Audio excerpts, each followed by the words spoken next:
So I just got out of seeing Final Destination Bloodlines, which is the sixth entry in this Final Destination franchise. I really was wondering how are they going to reinvent the wheel with this one, simply because the fifth one just went out with like a perfect ending and kind of like wrapped everything up in a perfect circle.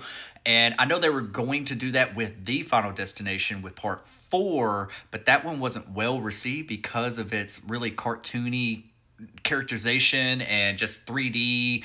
They were just more focusing on that and not very much character development or anything. So five was a lot better than four, and then this one came out, and I was like, okay, how are they really going to do this? And is there going to be a purpose of bringing this back? Is it going to tie into the other ones? How is this really going to play out? And Bloodlines, it plays on the whole like bloodlines of your family. Instead of it going for a bunch of people that cheated death, it's about a grandmother that cheated death from way back in the day, and now all her entire kids and grandkids are all cursed, and death is after them. And it's a really cool premise. I know this had like a couple of different scenarios. Like I think an earlier draft of this was going to be like firefighters and emergency personnel running into a hospital that was kind of coming down or something like that. I don't know why they scrapped that and went with this premise, but hey, it works. It kind of makes it a little bit fresh, but it's also the same thing. But I just wanted to know exactly how much fresher are we going to get, because it feels like we've seen it all with these movies, but they are really good guilty pleasure. They play on that suspense of like death lurking, and they have really cool death scenes. That's kind of like why we go to like Friday the 13th movies or whatever, because we want to see like how is Jason going to kill somebody. Well, in this one, how is death going to kill? What's some crazy ideas that they're going to do? And for the most part, I did like this movie. Okay, so let's get into this. I did like it. It does not take itself very seriously, and that kind of caught me off guard at the beginning.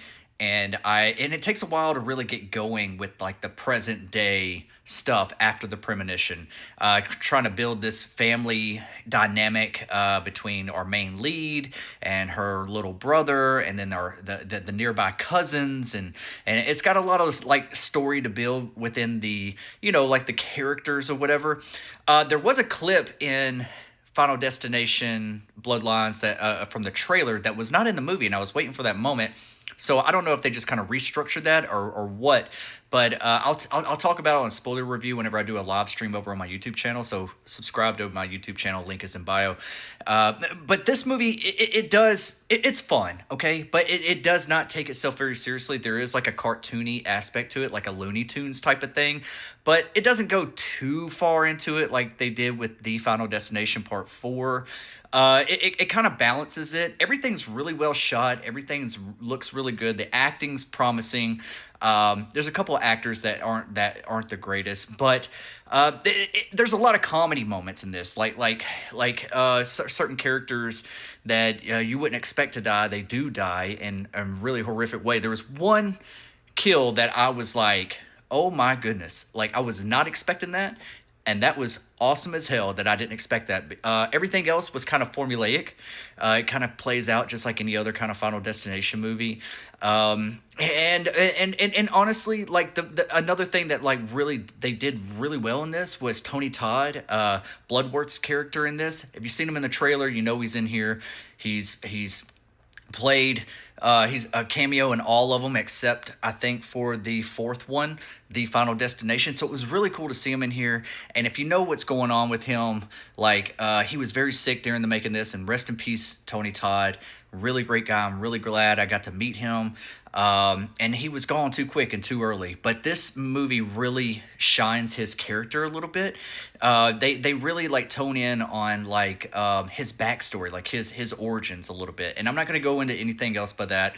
But that's really where this movie kind of really ties in. This is more more of a tie-in of all the Final Destinations. Then if you're going in this and you're thinking that you're going to get tie-ins to all the Final Destinations, there's tidbits in there, but it's nothing serious. It's nothing that's like, whoa, that blows your mind, like a good twist or anything, or a good surprise. It's just kind of like, oh, everything's kind of connected in a certain way. So I know a lot of people are wanting Devin Sawa back. They want him back. I do too. Maybe they'll do that later on down the road, depending on how well this is received. But the character development is good in this, and that's one thing that I do like about that. And you got Guy Busick that's writing this movie, who did the Scream movies, and he's also writing Scream 7 too, with Kevin Williamson as the director. So you can tell that there was care in the script and there was care in the directing. Like I said, everything's well made. I feel like they give away too much in the trailer, because after everything happens, I feel like the movie ends a little too quickly. I wasn't ready for the movie to end because I felt like we were just kind of getting going. Like I said, like it takes a while to get going after that first premonition, because it's like you're building up this family dynamic and everything. There's one character, which is the older cousin. You see him in the trailer. I'm not going to give away any spoilers, but he's probably the best character of the whole entire movie. It was awesome. Probably one of the best characters in the entire series.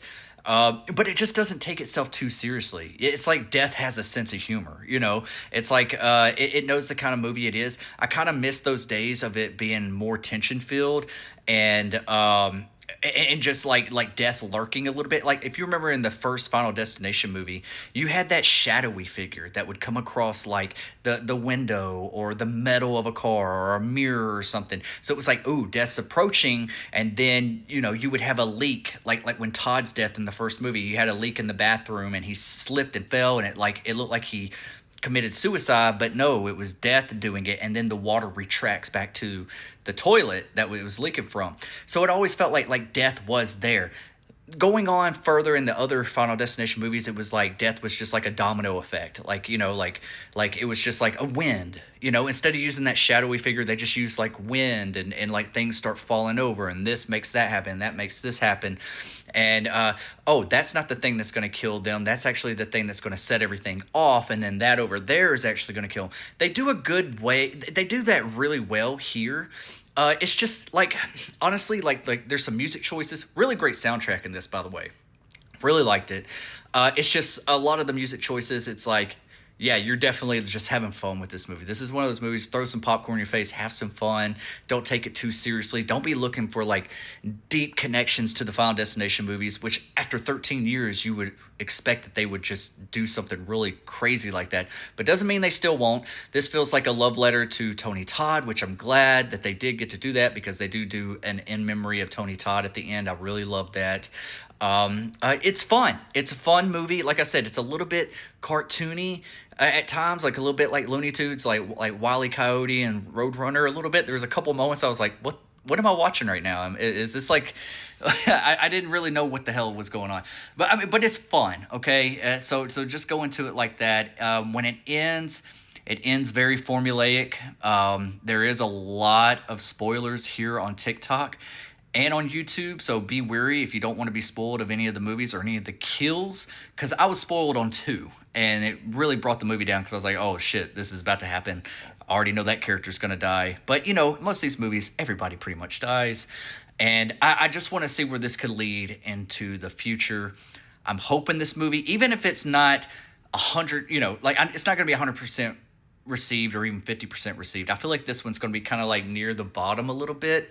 This isn't my favorite Final Destination movie. This isn't my second or my third Final Destination movie. I would put this probably right above 4, and 4 is my worst. Okay, so yeah, but this one's definitely a lot better than 4. Does that make sense? Let me know. We just rewatched all the Final Destination movies. We had the watch along live stream watch parties over on my channel, Destination Station. Me and Marcus over at Shot 'em 6 Times. Everything's on my live stream feed. Go back, watch those, because we watched every single one of them back to back every night and up to the release of this. And honestly, it was great. It was a fun time. These movies are a lot of fun. I went and saw the original in the movies. The first one's still my favorite. This one, it's good. It's serviceable. It scratches that itch, but don't go into it expecting to have your mind blown. But go see it and show some love to Tony Todd, and just have fun with it. Let me know what you think whenever you get to see it. Where do you rank this movie, and or do you want another one in this universe? What would they call the next one? This one's Final Destination Bloodlines. So I'm thinking they're going to drop the numeric title. So if they're going to make another one, what they're going to call it? Bloodlines 2? I don't know. I love your faces. Bring back Devin Sawa, everyone. Damn it. And go show this movie some love. I really think that it deserves your money. Peace out.